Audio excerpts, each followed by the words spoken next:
criminals are not unique to the Italian ethnic group. What we want to suggest here is that when the movies started to come out, all right, and we could talk about Little Caesar. Little Caesar is an interesting example because originally the movie did not refer to Italians, all right? But when they realized that this was a popular way, all the movies were turned around and all the criminals were Italian. When they had movies that didn't have Italians, critics would argue saying, this is unrealistic. And then, as a result of the Valachi hearings, we have Mario Puzo's writing The Godfather. By the way, it was on yesterday. So I got a chance to review. Now, it is a great movie, right? It's dramatic, it's entertaining, it's a wonderful actors, it's a wonderful storyline. But even Mario Puzo would argue that everything he learned about organized crime, he learned by reading the newspapers. He had written a beautiful book called The Fortunate Pilgrim, but that book never made him wealthy. Didn't even pay for the bills. And he recognized that in America, you weren't going to change the mindset, so you might as well work with that mindset. And we see movie after movie, TV series after TV series. When Rudolph Giuliani was the U.S. Attorney for the Southern District, he had a phenomenal record. He had a phenomenal record of going against Wall Street. He had a phenomenal record against going with municipal crime. He also had a phenomenal record against organized crime. And he would say that sure, he was interested in going after Italian gangsters. But when he went after Russian gangsters or Dominican gangsters or Irish gangsters, there was no publicity. In effect, what happens to American culture is the belief that something is true because it is said to be true.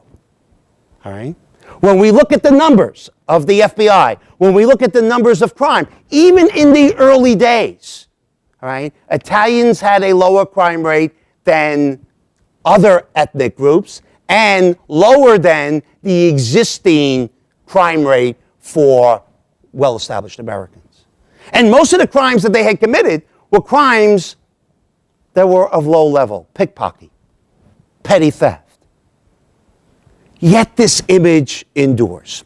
What I want to do is just end on this notion that when we understand the origins and we understand the perpetuation of this image, we sometimes never examine where it comes from.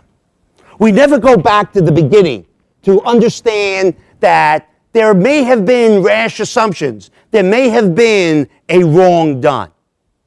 And perhaps even more important is that Italian Americans who have become ignorant of their past because of their lack of language and by the direction of their schools, all right, that suggests that there was nothing worthwhile of Italy, particularly southern Italy, that was worth studying.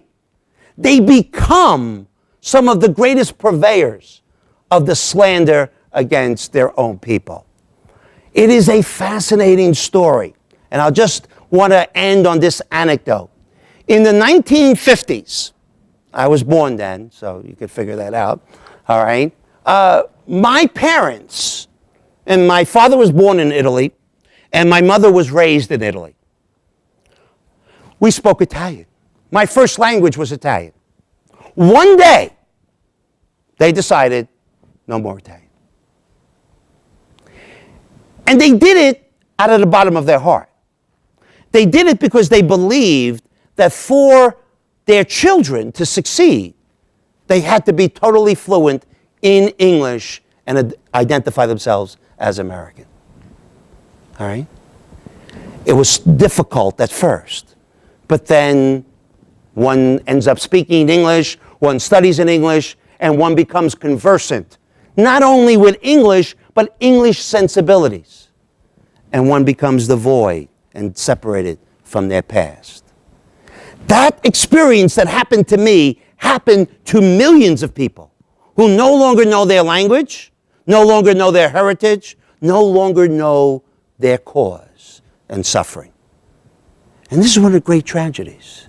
Because when they act as others have told them to act, it perpetuates the very slander that has been done to a group of people. What is the cost? The cost is that in a society that suggests that we should all follow our dreams, and that the individual who is the most talented, the person who has the greatest character, succeeds. For Italians, that success has happened. But for many others, the rumors, the innuendos are still a part of what happens. And they believe that when someone is up for an executive position, they may be, quote, connected. That when they are up for another position, quote, they may be untrustworthy. Until you examine the history, until you examine the basic premises, until you go back to Italy and find out what happened in Italy, what happened in America before the Italians, what happened on their trip here, what happened in America, one will never be able to understand. Thank you.